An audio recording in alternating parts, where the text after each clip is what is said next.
Hello again, and welcome back to another one. And today we have some comedy to revisit OGs remember when an outlet dropped a poorly thought out article that listed rappers who should not release projects in 2020, where Eminem was right at the top of the list.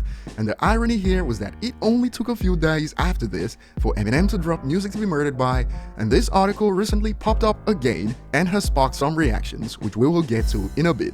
Before we get started, if you enjoy content like this, don't forget to hit the like button, subscribe to the channel if you're new, and find me on social media at ETLifestyle_web. So following Revival's reception, Eminem followed that up with Kamikaze, an album that opened to generally favorable reviews from fans and critics and was a huge commercial success. In fact, it ended up as the global best-selling hip-hop album of 2018, according to the IFPI, hit #1 in over 100 countries, and it sparked unlikely reactions from content creators on this platform, like MKBHD, who stated, "I've listened to Eminem's new album all the way through 3 times now, and I catch new stuff every time. Dude's so good, pretty much erased all doubt that he's the GOAT with lyrics, so you get where I'm going with this." Apart from those who felt personally attacked, most fans loved the album, but a writer for Hip Hop DX thought it would be a good idea to start up a list of 10 rappers who shouldn't drop an album in 2020 with Eminem. We'll go through it quickly and then explore reactions old and new. Coming off Kamikaze, this is what was said about Eminem. Marshall Mathers has undoubtedly secured his place as one of hip-hop's GOATs, but there's no denying his recent batch of releases have been subpar. Now, before we continue, remember in the 2010s he dropped Recovery, MMLP2 Revival, and Kamikaze. Only one album in that list was received poorly by fans, but let's continue. These days, Eminem grabs more attention for his petty beefs than his actual music. Despite having all the money in the world, Slim Shady is a notorious workaholic. That being said, rapping fast and being prolific doesn't make you a great artist. When Eminem recently showed up on Griselda's generally stellar WWCD, he was the weakest link. People wonder where the narrative that Eminem only raps fast come from, but like I've always said, hip-hop media in general are at the forefront of all these false narratives, and when Eminem appeared on Griselda's WWCD, the major complaint from Griselda fans was the beat switch. However, bear in mind that Lot Above that opened to rave reviews dropped in December 2019, but for obvious reasons, the writer ignored it and it continues. Mathers could benefit from taking a page from Andre 3000's book and becoming more sparse with his output. Now, was this talking about the same Andre who's yet to release a solo studio album? A few days before this article was written, he literally said, "I haven't been making much music, man. My focus is not there." This Andre?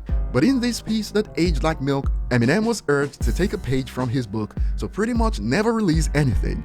And it continued. As he enters the 2020s, his 4th decade in the game, he should take a step back and regroup. The innate talent, lyrical ability, and bravado are all still there. It seems he just needs some time to hone his craft and figure out why he wants to be here. All these were said coming off Kamikaze that opened to generally favorable reviews from fans and critics, and a few hours ago this popped up on Reddit with the caption, "This aged like milk." It wasn't just Eminem, the list also included rappers like Logic, who dropped No Pressure that was also received positively by his fans. And in reaction, under the thread a user states, "He surprise dropped and got a #1 Billboard album. That alone is the biggest FU to haters." To which another expanded, "Music to Be Murdered By was my first drop as a fan of his, and there's not a song on there I don't like. It's truly amazing, and I think I'll listen to it as long as I live." That piece was on a major hip-hop outlet, but read like it was written with hip-hop Twitter talking points at a time when the internet was raving about how amazing Eminem's verse was on Lot Above. And even back then, some hopped on to rub it in when Music to Be Murdered By dropped shortly after. Eminem just released a new album last Friday, Music to Be Murdered By, it's already #1. Good thing he didn't read this article. And on this piece, another added, "Trash article, embarrassing that this is considered journalism in 2020. Drake, M, Nicki, Kanye are 4 of the biggest rappers the past 10 years, and they're supposed to take a sit this year. F off with this BS. If they feel like dropping an album, I'm all for it. It's not like the culture is filled with good rappers nowadays. You can go and listen to your The Babies and Lil Babies. I want my rap back." As we know it, Music to Be Murdered By dropped and opened to generally positive reviews, and Eminem topped that with Side B that was received similarly, and according to Royce the 5'9", you see. But I thought that M's last album was the best, most complete M album in a minute. What were your thoughts on it? I say since Recovery. Yep, since Recovery.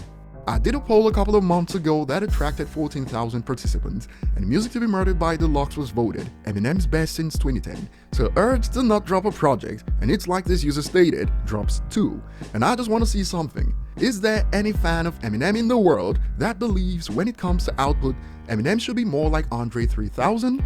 There's an oxymoron somewhere in there. Let's see who gets it first.